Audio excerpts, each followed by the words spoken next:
সে ভালোবেসেছিল রমাকে। আশা করেছিল ওদের দুজনের সম্পর্কটা কোনো পরিণতি পাবে, কিন্তু সেটা পেল না। রমারা যেরকম করে সেরকমই হয়েছিল আর কি। অন্যত্র নিজের মন দিয়ে বসে। রমেশ যে সাহিত্যের ছাত্র, ভালো শব্দ ব্যবহার করতে পছন্দ করে, জ্যোতিচিহ্নের ব্যবহার সম্বন্ধে খুব সাবধানী। রমেশ একটা ছোট চিঠি লিখে সেটাই বলছি। প্রিয়তমা রমা, কমা,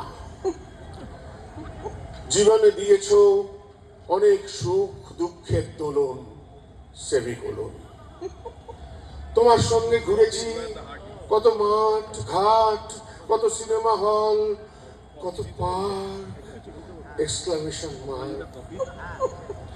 খসিয়েছ কত ক্যাশ ড্যাশ।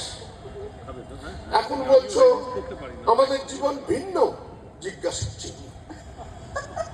যাও যাও তবে শ্বশুর বাড়ি দাঁড়ি। এতদিনে বুঝলাম অভিনয় ছলনায় তোমরাই টপ, ফুল স্টপ।